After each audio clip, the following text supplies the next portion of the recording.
자, 지난 시간에 우리 대리권의 범위가 분명치 아니한 자는 보존, 이용, 계량 행위만 어떻게 한다 그랬죠? 열심히 어떻게 하면서 하나, 둘 해가면서 해야 된다고 얘기했어요. 열심히 합니다. 그러면 대리권의 범위가 분명한 자는 그 대리권 범위 내에서 모든 행위를 다 제한 없이 할 수 있느냐? 그건 아니라고 말씀했죠. 그래서 이런 경우에도 자기 계약이나 쌍방대리라고 하는 게 있어요. 자, 대리권의 범위 내에서 본인이 이 물건을 3억에 가서 팔아와라 라고 대리인에게 의뢰를 했답니다.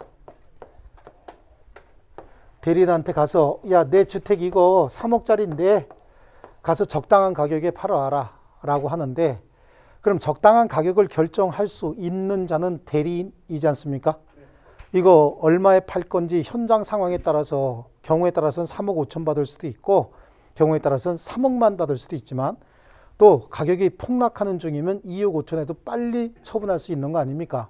그 의사결정권이 대리인에게 있어요. 근데 대리인이 가갖고 물건을 파는데 병에게 판다. 그럼 가격 흥정을 굉장히 열심히 하려고 할 겁니다. 선량한 관리자의 주의로서 관리해야 되니까. 근데 사는 놈이 자기라는 거야. 저 할인 대폭 해줘야 돼? 조금만 해줘야 돼? 대폭 해줘야 되죠? 그래요. 거울 보고 자기가 파는 거야. 깎아주실 거죠? 그러면 거울에 있는 사람이 뭐라고 얘기합니까? Of course, why not? 그죠? 예? 이렇게 나온단 말이죠. 이 배임적 대리 행위가 될 수 있다고요. 이걸 뭐라고 얘기하냐면 자기 계약이라고 얘기합니다. 자기 자신과 법률 행위하고 있는 거죠. 자기 계약이라고 하는 거야. 이 자기 계약은 배임 행위가 될 가능성이 충분히 있죠. 배임적 행위가 될 수 있기 때문에 이것도 일부 제한이 된다. 금지가 되는 거고요. 또 이럴 수는 있습니다. 갑이 상대방 병가의 법률 행위를 하는데 대리인으로 을을 선임했더니 병의 대리인도 을이라는 거죠. 단순히 이름이 같은 게 아니라 한 사람이 두 사람을 다 대리하는 겁니다. 이 경우에도 을이 갑을 위한 법률 행위를 한다. 갑의 이익을 조금 도모해 준다. 그러면 병에게 무조건 이 손해가 생길 수밖에 없는 거고, 그 반대도 마찬가지예요. 대리 행위를 한다는 것이 꼭 본인의 이익을 위하여의 의미는 아니지만 이익이 생긴다면 본인의 이익을 적극적으로 추구해 주는 게 대리인 아닙니까? 근데 갑에게 적극적으로 이익이 생기도록 활동했으면 분명히 잘 알면서 병에게는 손해가 생기는 거 뻔히 알면서 법률 행위 한 거라고. 이것도 어떤 형태든지 배임 행위가 될 수밖에 없습니다. 이걸 뭐라고 얘기하냐면 당사자 쌍방을 대리한다 라고 해서 이걸 쌍방 대리다 라고 하는데, 자기 계약이나 쌍방 대리는 원칙이 뭡니까? 금지가 돼야 되죠. 이거는 배임 행위가 될 수밖에 없기 때문에 금지가 되는데 예외적으로 허용이 됩니다. 예외적으로, 절대적으로 금지는 아니고요. 허용인데 본인이 처음부터 허락을 했대요. 자, 본인이 허락할 때 이렇게 하는 거야. 이게 상황이. 갑이 을한테 야, 이거 한 3억 정도 하는데 가서 좀 팔아와라. 그러면서 너 이 동네에다 집 산다고 안 그랬어? 예. 네가 사는 건 어때? 이럴 수도 있다는 얘기죠. 그래, 가서 네가 그냥 적당히 서류 꾸며갖고 소유권 이전 등기해와. 그 대신 한 2억 8천은 줘야 된다. 그럼 네. 그럼 그거는 본인이 허락했으니까 얼마든지 할 수 있는 거죠. 그 다음에 단순한 채무이행이다. 그래서 본인의 처음부터 허락이 있었다든지 아니면 단순한 채무의 이행이다 라고 하는 거예요. 채무이행. 이 채무이행은 또 한 세 가지로 이렇게 또 좀 나눠서 할 수 있어요. 변제기가 도래한 채무 변제입니다. 자, 여러분 상상 좀 조금 할게요. 제가 누구의 대리인이고 제가 그 대리인의 금전 출납의 대리권을 가진 사람이야. 여러분의 대리인이라고 봐봐요. 여러분이 본인이고 제가 여러분의 대리인이고 여러분의 은행 예금에 대한 금전 출납의 대리권을 가진 자인데, 제가 여러분한테 돈 빌려준 거 있어요.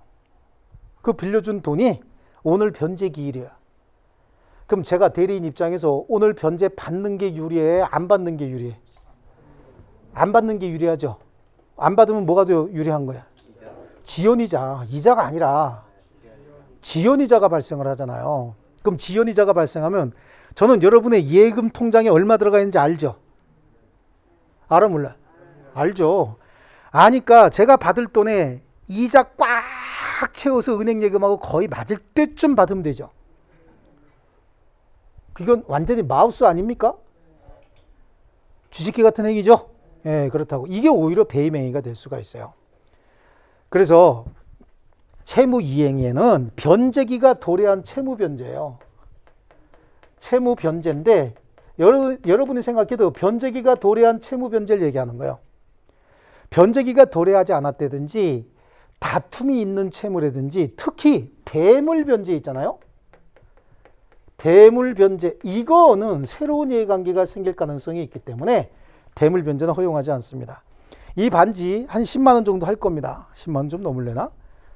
근데 이거는 우리 집사람이 이거 빼고 다니면 죽인다 그랬어요. 거기다가 우리 또 이 방송을 동영상으로 보는 우리 집안에 또 아시는 분이 그쪽 집으로 좀 아시는 분이 맨날 이 반지 뺐다 일로 끼우고 그런다는 걸 집에다 얘기해갖고 집에 가면 오른손 검사를 해요. 오늘 반지 쪽에 꼈나 안 꼈나.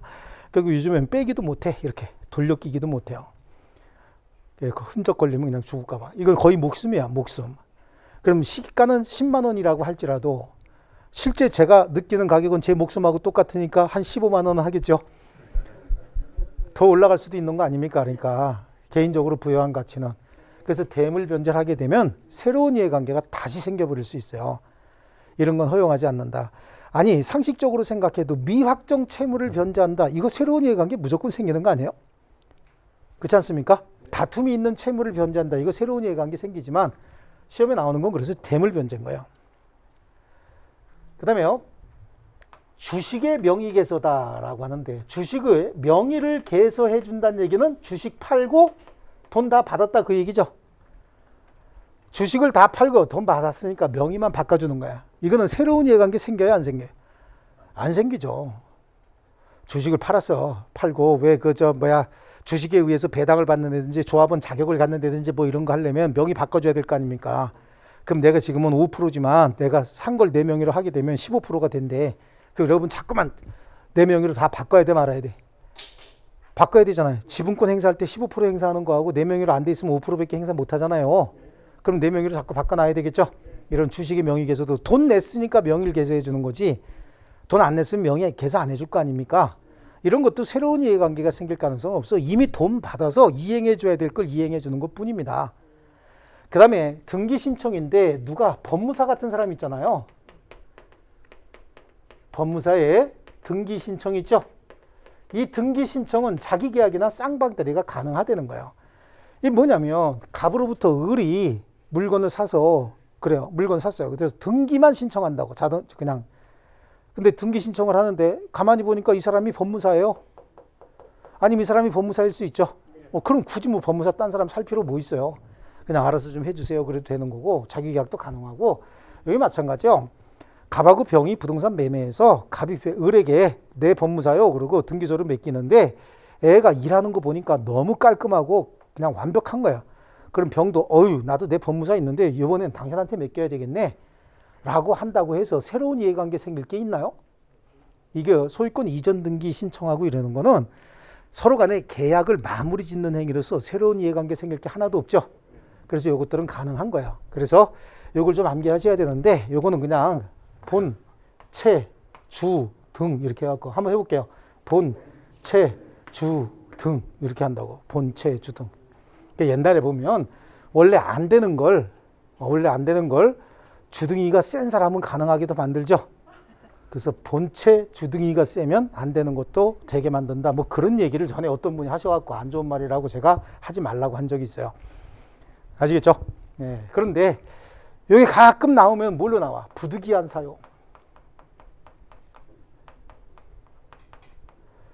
부득이한 사유는 자기계약이나 쌍방대리의 허용 요건이 아닙니다. 예외적으로 허용되는 요건이 아니다. 이해하셨죠? 자, 그 다음에 공동대리라고 하는 게 있어요. 공동대리. 대리인이 두 사람 이상이다 그런 얘기겠죠? 이 공동대리인은 갑하고 병이 법률행위 할 때 갑이 을만 선임한 것이 아니라 A도 B도 같이 선임한 거예요. 선임을 해서 나를 위해서 대리행위 좀 해라 라고 여러 명의 대리인을 선임합니다. 왜 우리 최근에 보면은 뭐 이제 유명인들 무슨 소송 같은 거 할 때 변호사 한 사람 가는 게 아니라 수십 명이 각 변호사가 공동으로 이렇게 대리인으로 선임되지 않습니까? 이런 경우를 해당하는 거예요. 이게 왜 그렇게 많이 선임할까요? 여러 명이 있으면 좋은가요? 그렇죠. 전문성이 각각 변호사들도 전문성이 높은 분야가 있어요.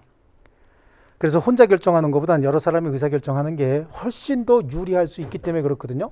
근데 재밌는 건 이렇게 수인의 대리인이 있다라고 하더라도 이게 원칙은 각자 단독 대리인 거예요. 원칙이 뭐라고요? 각자 단독 대리다. 각자가 단독으로 대리한다라고 하는 거예요. 근데 예외적으로 공동으로 대리합니다. 여기서 공동 대리는 법정 대리 같은 경우에는 법률 규정에 정해져 있는 경우가 있어요. 공동으로만 대리하라고. 이게 미성년자의 법정 대리인이에요. 그래서 미성년자의 법정 대리인은 친권자가 되고 친권의 행사는 부모가 공동으로 하여야 한다 이렇게 돼 있어요. 혼인 중에는. 이혼할 때는 친권을 행사할 부모를 정하도록 돼 있어요. 이혼할 때는. 근데 혼인 중에는 공동으로 행사해야 된다라고 합니다. 근데 여러분들도 다 자녀가 있으시고 기혼 중이신 분들이 많이 계실 텐데 자녀분들 친권 행사할 때 공동으로 하셨나요? 공동으로 항상 친권 행사하셨나요? 어떻게 하셨나요? 아, 이건 무슨 뭐 틀리는 문제도 아닌데 뭐 물어보면 그렇게 막 쫄아갖고 답이 뭐더라 이러고 생각을 하고 그래요. 공동으로 항상 하셨어요?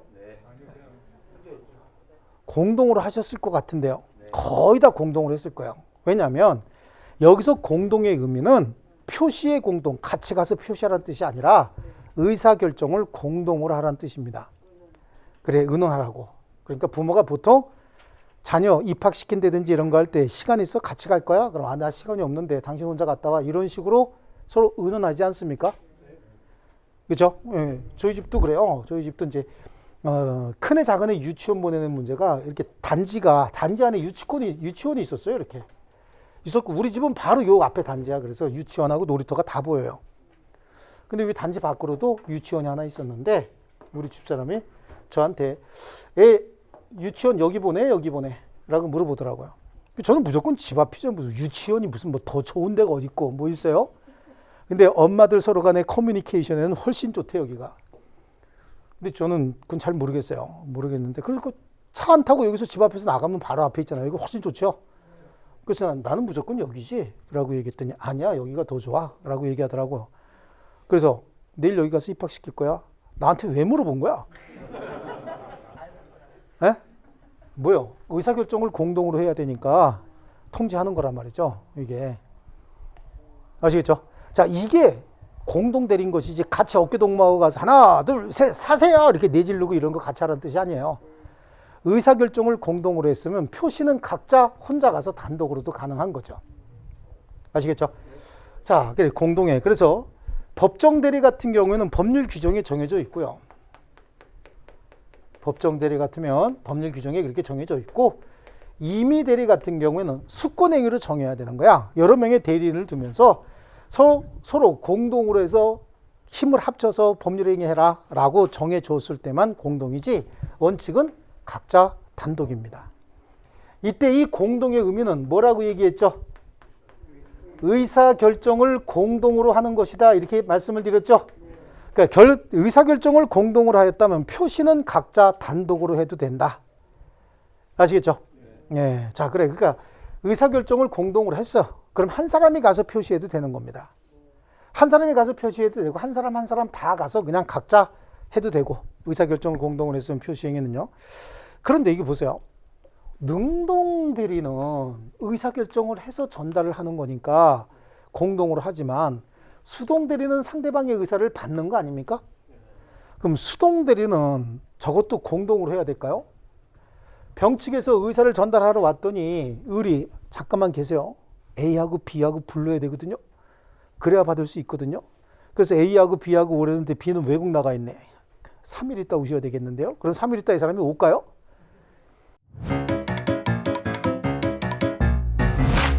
에듀윌 유료 회원만의 라이브 클래스. 두 번째 시간 보겠습니다. 이제는 머리 앞에 세로 갑니다. 자, 정신 차리시고 이번에 합격 진도 나갑시다. 누구세요? 전 에듀윌 교수인데요. 제가 늘 가까이 있으니까 이번엔 합격. 집에서도 학원처럼 공부하는 혜택. 오직 에듀윌 유료 회원에게만. 에듀윌. 우와, 진짜 가까이 계시네요. 안 오는 거죠. 그래서 공동 대리에 특칙이나 특약이 있다 하더라도 능동 대리는 의사를 결정을 해서 전달하는 대리니까 반드시 공동으로 의사결정해야 되지만 수동 대리는 상대방이 결정한 의사를 받기만 하는 거잖아요.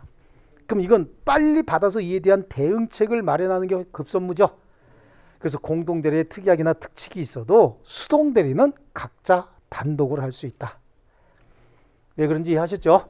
이게 대리권의 범위가 분명한 자들도 자기계약이나 쌍방대리 또는 공동대리에는 제한이 있을 수 있습니다. 자, 우리 책으로 가겠습니다. 자, 124조. 대리인은 본인의 허락이 없으면 본인을 위하여 자기와 법률행위를 하거나 동일한 법률행위에 관하여 당사자 쌍방을 대리하지 못한다. 그러나 채무이행은 할 수 있다.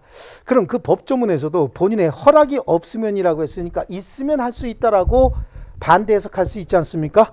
다만 허락이 없어도 뭐는 할 수 있다고요? 채무이행은 할 수 있다. 근데 채무이행이 무작정 다 가능하냐? 그건 아니란 얘기입니다. 그래서 밑에 갖고 조금 더 구체적으로 보는데 의의 자기계약, 그 자기계약 뭔지는 칠판으로 느낌이 있으시죠? 자기계약 맨 밑에 보니까 참고사항 화살표에 뭐라고 되어 있어요? 대리인은 스스로 대리행위에 상대방의 지위를 가질 수 없다 이렇게 되어 있죠? 이것도 가끔 시험에 한 번씩 등장해요. 그럼 이게 무슨 소린 거야? 스스로 상대방의 지위를 가질 수 없다는 얘기는 자기 계약이 원칙적으로 어떻게 된다고요? 금지가 된다. 상대방의 지위를 갖는다는 게 자기 계약을 한다 그런 얘기지 않습니까? 그래서 양쪽 가로 2번엔 굵은 글씨 줄 칠게요. 원칙이 금지입니다. 줄 치셨습니까? 양쪽 가로 3번에 예외도 줄 쳐놓으시고 동그라미 1번 본인의 허락이 있는 경우 줄 칩니다. 본인의 허락이 있는 경우 줄 쳐놓고 오른쪽 페이지로 가면요. 기억에 있죠. 기억에 거기도 저 기억만 줄 칠게요. 본인의 허락은 명시적인 경우뿐만 아니라 묵시적으로도 가능하다라고 하는 게 반드시 명시적으로 해야 되는 건 아니고 자 그럼 묵시적인 허락이 뭐가 있을까라고 하는데 자 이것도 한번 생각해 볼게요. 사채를 알선하는 사채 알선업자가 있대요. 그 사채 알선업자는 자기 돈으로 사채를 알선하는 게 아니라 본인이 별도로 있어요. 쩐주라고 하죠. 쩐주가 있으면 쩐주한테 돈을 1,000만 원 빌려오는 거예요. 빌려와가지고 병에게 빌려주는 겁니다. 그럼 쩐주한테 돈 빌려올 때는 이자 연 한 3% 정도로 빌려오고 얘한테 빌려줄 때는 한 10% 받죠. 이렇게 받는 거예요. 그래서 그러면 병은 지금 돈을 누구한테 빌린 거예요? 을을 통해서 갑한테 빌린 거죠. 예? 예. 쩐주가 별도로 있다고 얘기한다고. 또 갑은 누구한테 빌려준 거예요? 을을 통해서 병한테 빌려준 거 아닙니까? 그렇습니다. 그러면 갑이 병한테 직접 왜 돈 안 갚아? 라고 할 수도 있지만 을한테 야, 걔 돈 갚는 날 안 됐어? 왜 안 갖고 오는 거야? 라고 얘기할 겁니다. 왜냐하면 갑 입장에서 봤을 때는 병을 대신해서 을한테 빌려준 거고 그러면 병은 와서 돈 갚을 때 갑 어디 있어? 갑. 나 갑한테 갚을 거야. 라고 하는 게 아니라 사채업자한테 영수증 받고 갚는 거 아닙니까? 그러면 갑을 대신해서 누구에게 갚은 거야? 을에게 갚은 거라고. 이 경우에는 서로 간에 공동대리하자라고 허락은 하지 않았어도 그 허락이 묵시적으로 있었던 겁니다. 암묵적으로. 아시겠죠? 그래서 사채업자는 쩐주와 채무자를 공동으로 대리하기 때문에 채무자가 채무를 변제할 때는 쩐주를 직접 가서 만나는 것이 아니라 사채업자에게 변제하는 거죠.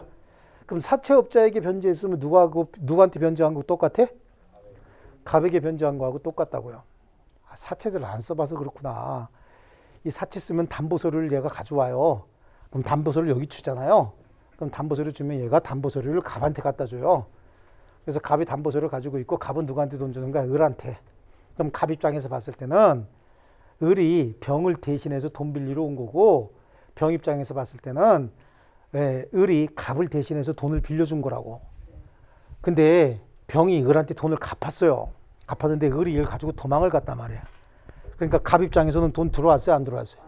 안 들어왔죠? 안 들어왔으니까 갑자기 병의 집에 강제 집행을 실시하는데 병이 나 을한테 갚았는데 그랬더니 야, 난 그건 몰라. 난 너 돈 빌려주고 네 담보서류 잡은 거야. 그래서 소송이 된 거라고요.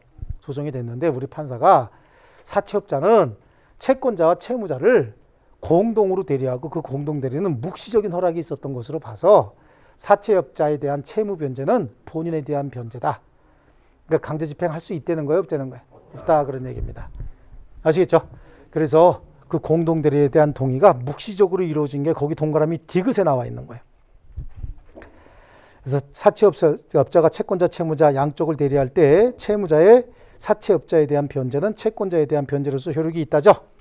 이게 상호간에 공동 대리를 어떻게 한 거예요? 쌍방 대리를 상호간에 묵시적으로 허락한 겁니다.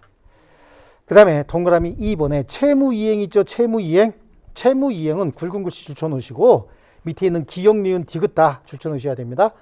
금전 출납 대리권을 가지는 자가 본인에 대해서 채권이 있다면 본인의 예금을 찾아 자기 채권 변제에 충당하는 것, 주식의 명의에서 동일한 법무사가 매도인과 매수인을 대리해서 소유권 이전 등기를 하는 경우. 그 다음에 허용되지 않는 행위들이 있죠. 거기에 1번에 있는 내용 다 줄치셔야 됩니다. 채무 이행이라도 다툼이 있는 채무, 기한 미도리 채무, 항변권이 붙은 채무, 새로운 이해관계가 형성되는 채무, 그래서 대물변제까지 있죠. 대물변제에다가 동그랗게 별표 하나 살짝 쳐놓고 이건 허용되지 않는다. 그 다음에 자기계약 쌍방대리가 원칙적으로 금지인데 했대요. 그럼 자기계약이나 쌍방대리권 없이 한 거죠. 그러니까 이거는 무권대리가 된다. 그래서 줄치는 건 자기계약이나 쌍방대리 금지 위반의 효과 그거 줄치시고요. 위반의 효과. 거기서 화살표를 쭉 뽑아갖고 첫 번째 줄 뒷부분에 가면 뒤에서 8번째 글자가 가죠. 가. 무권대리 가. 이렇게 돼 있지 않습니까? 그래서 자기계약 쌍방대리의 효과는 화살표 쭉 빼서 무권대리라고 줄만 쳐놓으시면 돼요. 거기까지 이렇게 연결만 해놓으시면 되는 거예요. 자, 그 다음에 적용 범위는 임의대리, 법정대리 모두 다 적용이 되는 것이고 동그라미 1번에 있는 판례 있죠? 그것만 좀 줄쳐놓겠습니다. 부동산 입찰 절차에서 동일한 물건에 관하여 이해관계가 다른 두 사람 이상의 대리인이 된 경우에 그 대리인이 한 입찰은 무효입니다. 자, 보세요. 한 사람의 입찰자가 갑을 대신해서 또는 병을 대신해서 입찰하러 갔다는 거야. 동일한 물건에 관해서. 그러면 둘 다 가격을 똑같이 썼을까? 하나는 높여 쓰고 하나는 낮춰 쓸 거야. 가격을 같이 안 했겠죠? 그럼 분명히 높게 쓴 사람이 낙찰될 가능성이 훨씬 더 높다는 거 알면서 가격을 낮춘 사람에게는 손해가 생겨도 좋다라는 의사가 분명히 있었죠. 그럼 그 사람에 대해서는 배임 행위가 되는 겁니다. 아시겠죠? 자, 그 다음에 넘겨보시고요. 자, 공동대리입니다. 대리인이 수인인 때는 각자 본인을 대리합니다. 원칙이 각자 단독 대리라고 했죠. 그러나 법률 또는 수권행위에 달리 정하는 때는 그러하지 아니하다 이렇게 돼 있어요. 그래서 2번에 수인의 대리인이 있는 경우 그거 줄치면서 들어갑니다. 그래서 원칙도 줄치고 예외도 줄칩니다. 그래서 원칙 각자 대리고요. 예외 공동으로만 대리하는데 동그라미 기억에 법률 또는 수권행위에서 공동으로 대리하도록 정한 경우까지만 줄치시면 돼요. 거기까지만 공동으로 대리합니다. 아시겠죠? 이는 뭐야? 의사결정을 신중히 해야 될 필요가 있기 때문에 공동으로 하라고 한 겁니다. 아시겠죠? 자, 그래서 공동대리에서 공동의 의미도 보이시죠? 찾으셨습니까? 공동의 의미는 의사결정의 공동을 의미까지도 줄쳐놓습니다. 공동으로 의사결정하라는 얘기지 표시를 공동을 하는 뜻은 아니고요. 동그라미 2번으로 가서도 그거 줄칠게요. 공동으로 의사결정을 한 경우 표시 방법 보이시죠? 줄치시고요. 동그라미 기억의 두 번째 줄 각자 단독으로 하거나 공동대리인 중 1인이 표시해도 된다. 그런데 이 공동은 의사결정의 공동을 의미하기 때문에 공동대리의 경우에도 양쪽 가로 4번 줄칩니다. 다 굵은 글씨만 줄쳐요. 공동대리의 경우에도 수동대리는 각자가 단독으로 할 수 있다. 그 이유가 뭐라고 말씀드렸습니까? 수동대리는 의사결정을 상대방이 하는 것이지 공동대리인들이 의사결정하는 거 아니죠. 자, 그 다음에 공동대리 위반의 효과다라고 하는데 공동대리 위반도 어떻게 해요? 두 번째 줄에 보시면 무권대리로서 권한을 넘은 표현대리가 될 수 있다만 그냥 줄쳐놓으세요. 자, 얘네들은 말이죠. 공동으로 의사결정권이 있습니다. 그러면 자, 을이 이제 공동으로 대리해야 되는데 혼자 의사결정해서 표시까지 해버렸다는 거예요. 얘는 의사결정권이 얼마밖에 없어요? 3분의 1밖에 없죠? 3분의 1밖에 없는데 지금 얼마큼 했다고요? 3분의 3만큼 했죠. 혼자서 결정했으면. 그러면 얼마큼 초과한 거예요? 3분의 2만큼이요? 마이너스 2만큼 아니야? 여기서 빼면 없어지고 여기서 빼면 마이너스 2 아닙니까? 어쨌든 초과했죠, 저만큼을. 그러니까 이게 자연과학에서는 틀린 거지만 사회과학에서는 맞는 거란 말이에요. 이만큼 초과했잖아요. 그렇죠? 접근 방식이 다를 뿐이지. 사회과학에는 절대적인 진리는 없는 거예요. 항상 예외가 있고요. 자, 그 다음에 269페이지 대리권 남용입니다. 이번에는요. 자, 대리권 남용, 배임적 대리 행위다라고 해서 대리권을 남용했다는 얘기는 대리인이 외형적으로는 본인을 위하는 것 같지만 내부적으로 잘 들여다보니까 자기 개인적인 이익 또는 제3자의 이익을 위해서 대리권을 행사하는 걸 대리권의 남용이다. 결국은 배임적 대리 행위를 얘기하는 거죠. 대리권의 남용은요. 자, 대리인이 법률행위를 하는데 여기서 대리인이 법률행위 할 때는 본인을 위하여 법률행위를 합니다. 여기서 본인을 위하여의 의미는 본인의 이익을 위하여는 아닌 거예요. 법률 효과가 본인에게 귀속이 된다라고 하는 의미인 것이지 본인을 위한다의 의미가 본인의 이익을 추구한다 그런 뜻은 아니지만 혹시 여기서 이익이 생기면 누구 이익이 돼야 되는 거예요? 당연히 본인의 이익이 돼야 되는 거 맞지 않습니까? 그런데 대리인이 대리권을 행사하면서 본인의 이익이 아닌 자기 개인의 이익이나 또는 다른 사람 제3자의 이익을 위해서 본인을 희생시키는 걸 이걸 대리권의 남용이다 이렇게 얘기를 합니다. 그 말이 뭐냐면 갑을 대신해서 을이 법률행위를 합니다 라고 하는데 이 부동산이 3억짜리 부동산, 이 사람은 대리인 맞거든요. 3억짜리 부동산인데 이 3억짜리 부동산을 가서 팔 때 정상적으로 팔면 3억 아닙니까? 근데 2억 3천만 주시오. 7천 깎아줄게요. 그래요. 우와, 몇 프로 깎아준 거야 도대체? 30% 깎아준 거 아닙니까? 네. 2억 3천 30% 안 되는구나. 2억 1천 그러면 맞추기 위해서. 2억 1천만 주시오. 그럼 낼름 살 거 아니겠습니까? 예, 얘는 이걸 팔아서 어떻게 하려고 그랬던 거죠? 횡령을 좀 하려고 했던 거야. 횡령을 좀 하려고 했다. 자, 얘는 뭐라고 표시했죠?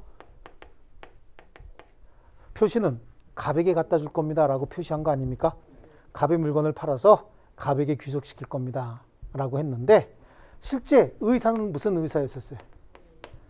횡령할 의사죠. 횡령해서 여자친구하고 세계 여행을 꿈꾸고 있대요. 아니면 자기 친구, 개인적인 친구에게 돈을 빌려주려고 지금 이런 계략을 꾸미고 있는 겁니다. 표시는 갑에게 귀속시킨다고 했지만 실질적으로는 갑에게 귀속시킬 게 아니라 자기 개인 또는 다른 사람의 이익을 위해서 활동하고 있는 거 아닙니까? 의사와 표시가 일치했습니까? 안 했습니까? 일치하지 않았죠. 여기에는 우리 판례가 107조를 적용하겠다고 하는 겁니다. 자, 그럼 107조를 적용하면 107조 진이 아닌 의사표시는 표의자가 진이 아님을 알고 한 것이라도 표시한 대로 효력이 있다죠. 그럼 뭐라고 표시했다고요? 갑을 대신해서 을이 왔습니다. 저 이야기는 갑에게 귀속시킬 것입니다 라고 표시했죠. 그러니까 표시한 대로 효력이 있다는 겁니다. 효력이 있다는 얘기는 갑이 어떻게 한다는 얘기죠? 책임을 져야 된다라고 하는 거예요. 다만 이 배임적 행위, 의사와 표시의 불일치 사실을 상대방이 알았거나 알 수 있었을 때, 즉 의사와 표시의 불일치를 상대방이 알았거나 알 수 있었을 땐 무효로 한다죠. 그럼 대리 행위가 무효란 얘기는 본인이 책임진다는 거예요, 안 진다는 거예요? 안 진다라고 하는 겁니다. 상대방이 알았거나 알 수 있었을 때. 이거 우리 107조에서 배운 거 아닙니까? 그렇지 않습니까? 그래서 107조에 제 기억에 이게 229페이지인가 그럴걸요, 아마? 229페이지인가? 229페이지 한번 펴보세요. 그럼 거기 대리권의 남용에 준용하겠다라고 하는 말이 나올 거예요. 맨 위에 있나요? 네, 대리권의 남용에 준용한다. 그래서 거기 뭐라고 써놨어?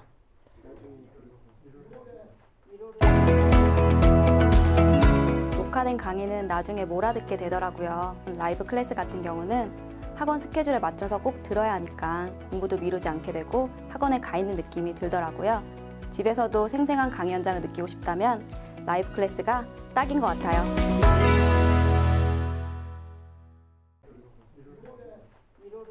1월에 한다라고 나 있죠? 근데 그것만 써놓으시면은 잘못 써놓으신 거예요. 제가 뭐라고 얘기했냐면 뒤에 가면 대리권 남용해서 공부하니까 거기서 공부하고 1월에 하면 된다. 이렇게 말씀을 드린 겁니다. 아시겠죠? 그럼 1월에는 배운 거야, 안 배운 거야, 이게? 배운 거죠. 거의 배운 거란 말이에요. 왜? 지금 봤잖아.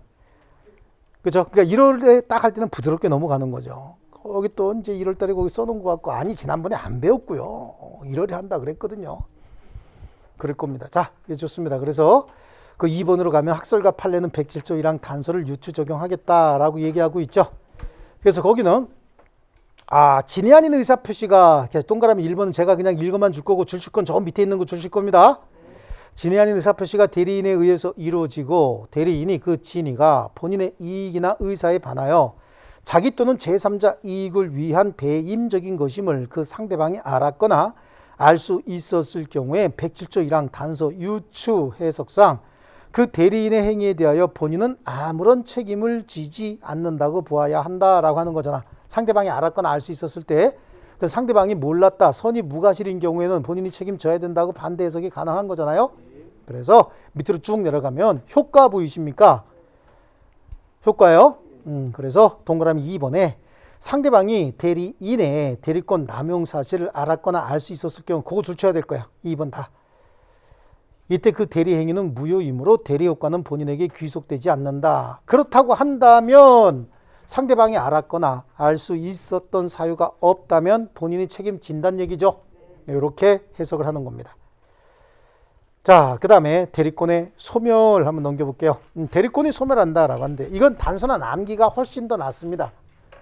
단순히 암기 먼저 하고 이해하시는 게 훨씬 더 좋아요. 대리권의 소멸 사유는 사, 성, 파, 사, 원, 수. 그래서 이렇게 나눠서 여기 대리권의 일반적 소멸 사유다라고 합니다. 대리권의 일반적. 여러분, 일반적의 의미가 뭐라고 얘기했어요? 모든 관계에 다 적용되는, 그럼 그 말은 임의대리나 법정대리에 다 적용되는 대리권의 소멸사유다 그런 얘기죠. 그래서 이 말은 임의대리, 법정대리의 공통소멸사유다 그런 의미가 될 수 있죠. 그 다음에 요거는 임의대리에만 있는 특유의 소멸사유다라고 하는 거야. 그러면 여기 지금 임의대리의 소멸사유는 몇 개 적어 놓은 거예요? 2개요? 6개 아니고? 그쵸? 네, 그래요. 이게 우리가 얼마나 판단력이 떨어졌는지, 그죠? 네. 아니 이게 지금 머리가 나빠서가 아니라 그동안 이런 사고를 안 해봤기 때문에 그런 거야. 괜찮습니다. 아직도 7월 달까지 시간 많이 남으니까 그동안 바꿔놓으면 되니까요. 여기서 사성파 몇 글자예요? 대리권은 누구하고 누구의 법률관계라고 얘기했어요? 본인과 대리인 사이의 법률관계가 대리권 관계라고 얘기했죠. 그럼 대리권의 소멸이니까 본인과 대리인 중에서 3글자 들어가는 애가 누구요? 대리. 그러니까 이건 대리인이야. 대리인의 사망, 대리인에 대한 성년후견의 개시, 대리인의 파산. 그럼 본인과 대리인 사이 중에서 대리인 빼고 나면 하나 남은 게 누구요? 본인이지. 그럼 본인의 사망 이렇게 되는 거야. 그 다음에 이건 원인된 법률관계의 종료, 수권행위의 철회 이렇게 얘기를 합니다. 원인된 법률관계가 종료됐다는 얘기는 해고가 됐다는 얘기죠. 네, 그럼 대리권 당연히 소멸해야 되는 거겠죠. 수권행위의 철회는 너 그 업무가 너한테 잘 안 맞는구나. 그러니까 어떻게 원인된 법률관계는 유지하면서 해고는 안 시켰어요. 그 대신 업무를 바꿔주는 거 있지 않습니까? 그럼 기존 업무에 대한 수권행위는 철회가 된 거죠. 수권행위의 철회, 이게 임의대리권의 특유의 소멸사유다라고 하는 거예요. 여기는 임의 대리권의 특유의 소멸 사유인 것이지 대리권의 일반적 소멸 사유는 아닌 것이죠, 이게. 또 법정 대리권의 소멸 사유도 이거 아니죠. 법정 대리권의 소멸 사유도 아닌 거예요. 그럼 여기서는 뭐가 나오느냐? 사성파 할 때 이 성이요, 성.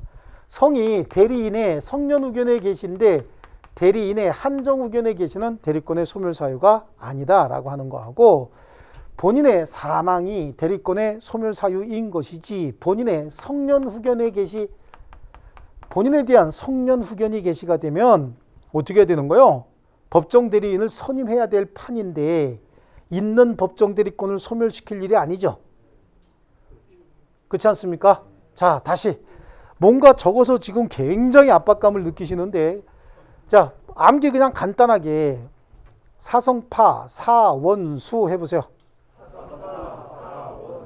사성파, 사까지가 임의대리, 법정대리의 공통소멸사유니까 이걸 우리는 일반적 소멸사유다 이렇게 얘기할 수 있는 거거든요. 사성파, 사까지가. 그죠? 사성파는 몇 글자 파야? 세 글자 파니까 대리인 파라니까. 대리인의 사가 뭐죠?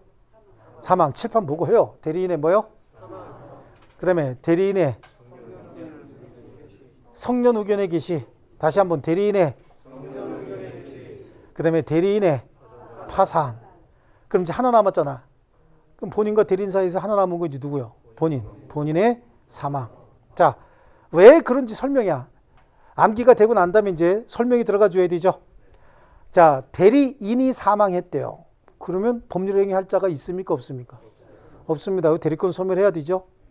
대리인의 성년 후견의 계시가 됐다는 거예요. 그럼 어제까지는 멀쩡했는데 갑자기 오늘부터 어떻게 하는 거예요? 제한능력자가 돼버렸대죠. 의사 판단을 잘 못해. 주소가 어떻게 되시죠? 주긴 뭘 줘. 소주는 알아도 주소는 몰라요. 그런데 본적은 어디십니까? 우리 본 적 없지 않습니까? 이렇게 하면서. 그죠? 뭐 아주 이상한 대답을 자꾸 하면서 그래. 걔한테 일 시켜야 될까요? 근데 이런 건 있어요. 대리인은 행위능력자임을 요하지 않는다. 그러니까 제한능력자도 대리인이 될 수는 있어요. 제한능력자도. 제가 제한능력자를 대리인으로 선임을 할 때는 중요한 일을 맡길까요? 간단한 것만 맡길까요? 중요한 거 맡기는 사람이 있죠. 왜? 한번 보려고. 제가 잘하나 못하나. 그러다가 큰 코 다쳐도 내가 그냥 책임지겠다라고 하는 의사로 맡기는 거거든요. 그런데 웬만하면 정상적인 사람이면 제한능력자에게 굉장히 중요한 집문서 같은 거 이런 거 안 맡길 겁니다. 근데 정상적인 사람, 그러니까 처음부터 피성년 후견인에게 내가 대리권을 수여했다. 그럼 얘가 잘못한 거에 대해서, 뭔가 잘못된 거에 대해서 내가 다 책임지겠다라는 의사가 분명히 있었던 거고, 통상적으로는 아마 중요한 일은 안 맡길 겁니다. 그런데 정상인이기 때문에 집문서 맡겼는데, 등기 관련 서류 맡겼는데 얘가 피성년 후견인이 돼서, 그죠? 주소, 소주 말고 주소요? 뭐 이러면서, 그죠? 우리는 본 적이 없습니다. 막 이러면서, 그죠? 이런 얘기를 쓸 사람 되는 거야. 그럼 어떻게 해야 돼요?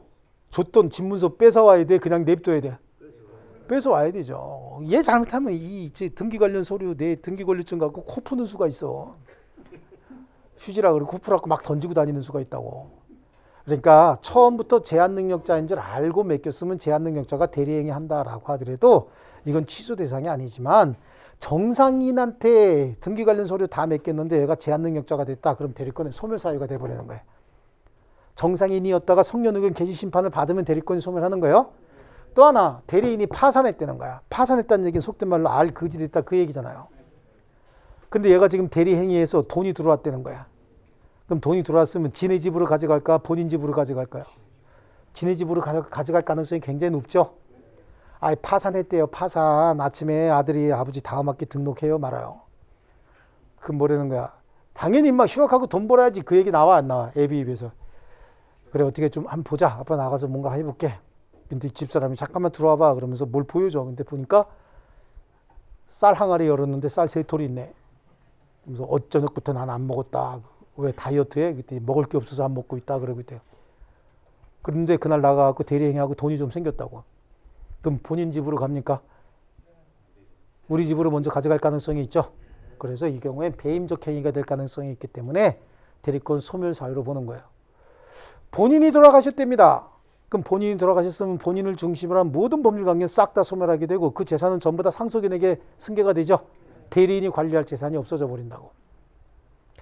원인된 법률관계가 종료됐다. 해고됐대. 해고.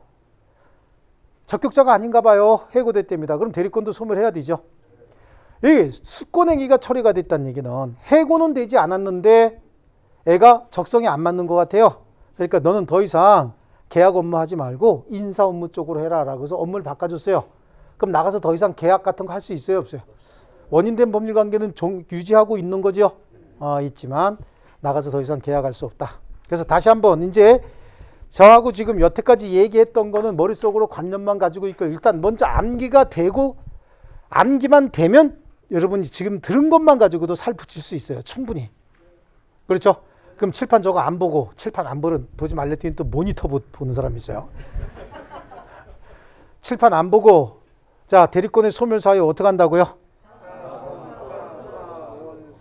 그렇죠? 여기서 일반적 소멸 사유 앞에서 몇 개요? 4개. 일반적 소멸 사유 4개. 이게 공통 소멸 사유죠? 예, 그래요. 그 다음에 임의 대리에만 있는 특유의 소멸 사유는 원수죠, 원수. 사성파, 원수, 사성파가 죽으니까 원수가 됐대요. 그럼 이제 사람들 대리인 보내갖고 전쟁해야 되죠. 예, 사성파, 원수. 아시겠습니까? 자, 좋습니다. 나머지는 그냥 암기하면 그걸로 끝내는 겁니다. 자, 됐고요. 넘겨보시면 이제 대리행위가 나오죠. 찾으셨나요? 대리행위? 대리행위는 대리인이 하는 법률행위를 대리행위라고 하죠. 그러니까 대리인이 법률행위 할 때 항상 본인을 위한 행위를 합니까? 자기 자신을 위한 행위도 합니까? 본인을 위한 행위만 합니까? 대리인이? 자기 자신을 위한 행위도 합니까? 자기 자신을 위한 행위를 더 많이 하죠. 아니 우리가 대리인이라고 하는 직업을 가지고 있다라고 해서 뭐 모든 내 생활이 다 본인을 위해서 생활을 헌신해야 되는 건 아니잖아요. 그렇지 않습니까? 아니 내가 대리인이라는 직업을 가진 이유가 뭐예요? 먹고 살라고 나 말고 처자식하고 같이 재밌게 먹고 살라고 하는 거 아닙니까? 그런데 모든 생활을 다 본인에게 헌신하는 건 아니죠. 그러니까 혹시 대리인은 자기 자신을 위한 행위도 엄청나게 많이 한다고요. 정말 많이 합니다. 자기 자신을 위한 행위도. 그러다가 어떤 행위는 나 자신을 위한 행위가 아니고 본인을 위한 행위를 하는 경우도 있어요. 자, 자기 자신을 위해서 법률 행위 할 때는 지 이름만 쓰면 되죠. 계약서 쓸 때 내 이름만 쓰면 되잖아. 내 계약은요. 그런데 본인을 위한 행위를 했는데도 내 이름만 썼다는 거예요. 그럼 나중에 이게 본인을 위한 행위인지 나 자신을 위한 행위인지 구분이 됩니까? 안 됩니까? 안 되죠. 그래서 의사결정, 의사표시는 내가 다 하고 하지만 이 행위는 나 자신을 위한 행위가 아니라 본인을 위한 행위입니다 라고 하는 걸 별도로 표시해야 된다고요. 그걸 뭐라고 얘기하냐면 대리행위 할 때 뭐 하라 그래? 현명을 하라고 한다라고 하는 거야. 현명. 이름을 밝힌다. 아시겠죠? 이분께 바친다 그런 뜻인 거예요. 이름을 밝힌 분께 바친다 그런 뜻인데요. 여기서 현명의 방식은 어떤 방식으로 해야 될까요? 무슨 방식 나오면 그냥 법인 설립 행위 아니면 다 뭐예요? 분료식 행위인 거예요. 분료식. 아시겠죠? 예. 지금 뭘 그걸 감탄을 하고 그래. 계속 하는 얘기인데. 들을 때마다 새롭죠? 참 재밌는 일이야 그게. 자, 볼게요. 현명은 분료식이라고 했는데 통상적으로 현명은 이렇게 합니다. 갑을 대신해서 을이 왔습니다. 이렇게 현명을 하죠. 이건 완벽한 현명이에요. 그런데 을이 와서 법률행위 하면서도 계약서에 이거는 갑의 물건입니다. 이렇게도 현명할 수 있는 거죠. 저거. 이게 본인의 이름을 사용한 현명이다. 이렇게 얘기합니다. 자, 여기까지는 현명으로 인정이 돼요. 왜냐하면 지금 누구 거 팔러 왔다고 쓴 거예요? 갑 거 팔러 왔다고 썼다라고 하는 건데 우연히 을 이름만 썼다는 거예요. 이건 현명한 거야, 안 한 거야? 현명했다고 볼 수가 없죠. 지 자신을 위한 행위는 전부 지 이름만 썼을 거 아니냐고. 그럼 이 행위하고 구분이 안 되잖아요. 그렇지 않습니까? 그럼 이거는 현명한 거다 아닌 거다? 이거는 현명이 아니고 스스로가 책임을 져야 돼요. 무조건 책임져야 되는 거예요. 이거 현명이 아닙니다. 을은 이럴 수는 있어요. 아, 내가 정말로 갑을 위해서 법률행위 하려고 했는데 쓰다 보니까 그냥 내 이름만 썼네. 차고 미안, 취소 할 수가 없다는 거예요. 그렇게 만약에 그게 가능하다고 한다면 진짜 자기 자신을 위한 행위들 중에서도 자기한테 손해가 생기면 아차차차 내가 갑의 이름을 안 썼네. 미안, 취소 이래버릴 수도 있지 않습니까? 그래서 거래 안전을 보호하기 위해서 이는 현명하지 아니한 행위야. 그렇기 때문에 대리인은 이 행위를 착오를 이유로 취소할 수 없습니다. 현명하지 아니한 행위고 스스로 무조건 책임져야 되고 현명할 의사가 있었는데 착오로 표시하지 못했다라고 해서 착오를 이유로 취소할 수 없고 무조건 책임져야 됩니다.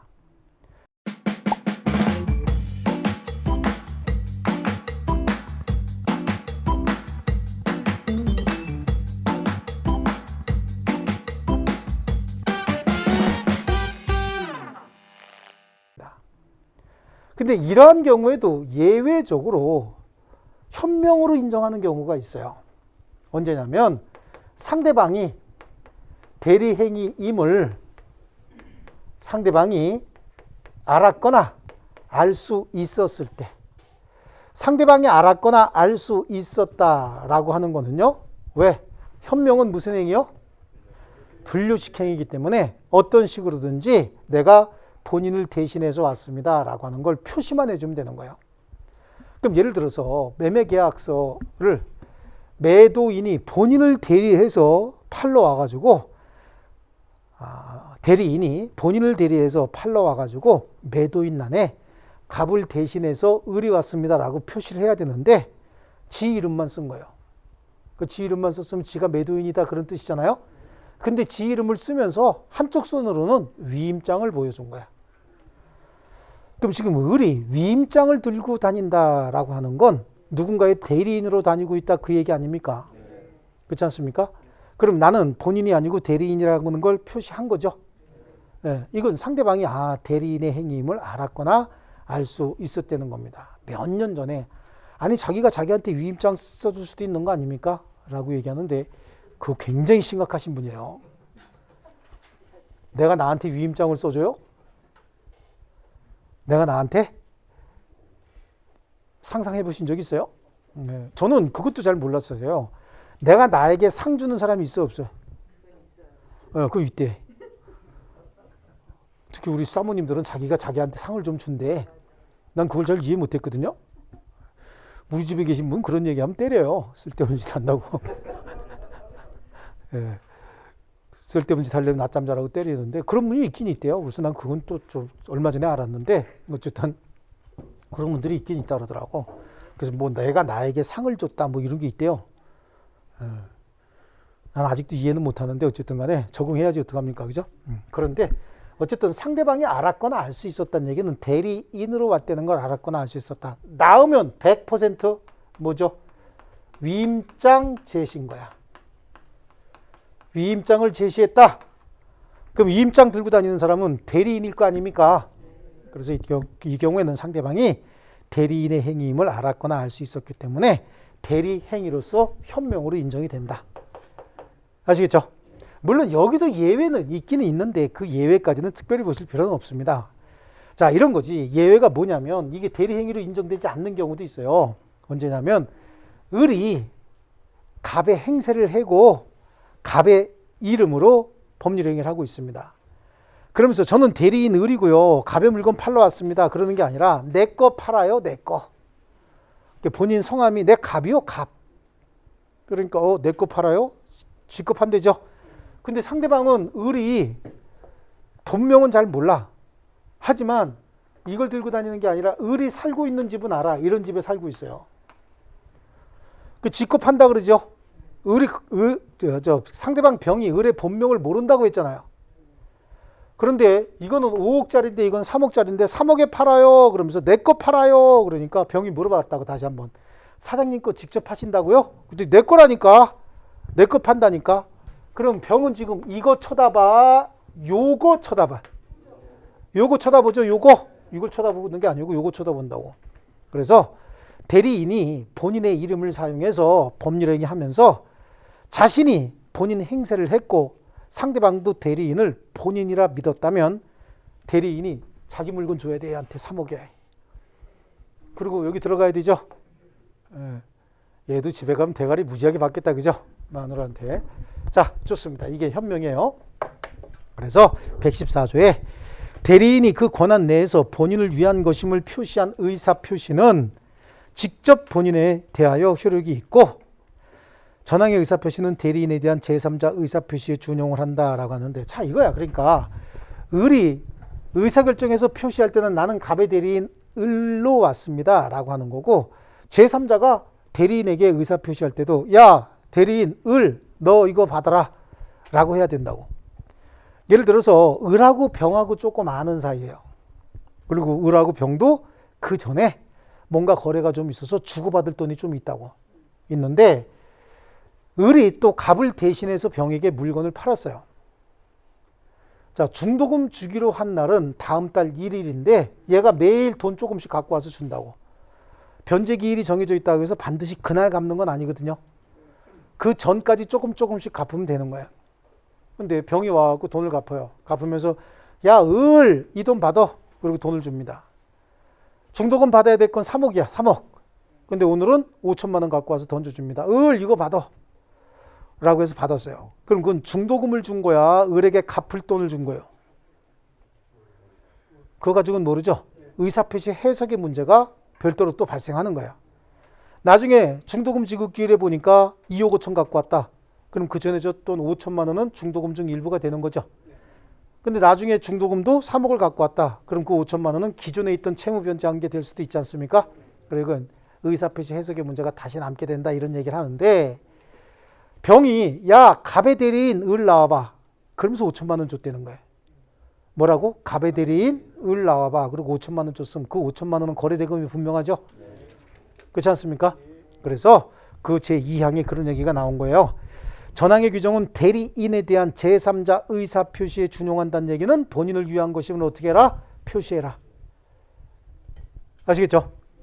자, 그래 여기 현명이라고 하는 건 동그라미 1번 두 번째 줄에 뒷부분에 줄칩니다. 현명이란 대리인이 대리행위 할 때 그 행위가 본인을 위한 것임을 표시하는 걸 말한다. 그리고 동그라미 2번도 두 번째 줄에 법률 효과의 귀속 주체가 본인임을 표시하는 것이지 본인의 경제적 이익을 위하여라고 하는 뜻은 아니다. 이때 현명의 방식 밑에 나오죠. 현명의 방식 양쪽 가로 1번에 뭐라고 되어 있어요? 불요식행위다.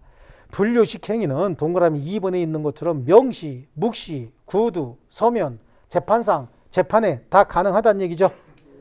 그 다음에 니은으로 봅니다. 니은도 줄쳐야 됩니다. 대리인이 반드시 대리인임을 표시하여 의사표시를 해야 되는 것도 아니고 본인의 명의로도 할 수 있습니다. 이때 본인의 이름만 사용한 현명이다. 본인의 이름만 사용했다는 얘기는 누구 이름만 썼다는 얘기죠? 갑의 이름만 썼다는 얘기지. 본인은 항상 누구요? 갑이 본인인 거야. 아시겠죠? 그래서 본인의 이름만 사용한 현명이라는 얘기는 갑의 이름만 썼다는 얘기야. 을의 이름만 쓴 거 아니에요. 그래서 갑의 이름만 사용한 현명이다. 이것도 본인의 이름만 썼어도 대리행위 할 수 있다고 했지 않습니까? 그러니까 두 번째 줄 맨 밑에 있는 본인의 이름만 사용한 현명도 맨 밑에 유효한 대리행위가 된다. 자, 다음 페이지 보면은 2번은 그냥 세모표 아까 그냥 제가 잠깐 말씀드렸어요. 대리인이 본인 이름만 표시하면서 본인 행세도 했고 상대방도 대리인을 본인이라 믿었다면 그 법률 행위는 대리인에 대하여 효력이 있다죠. 스스로 책임져야 된다 그런 얘기고. 그러니까 아까 내 것 팔아요 그러면서 갑의 이름을 썼고 병은 얘 이름이 을인지는 모르지만 여기 사는 건 알고 있다는 거죠. 그러면 3억에 이거 줘야 되는 거예요. 네, 우리 판례가 그렇게 정해진 겁니다. 그 다음에 이렇게 이제 판례가 나오잖아요.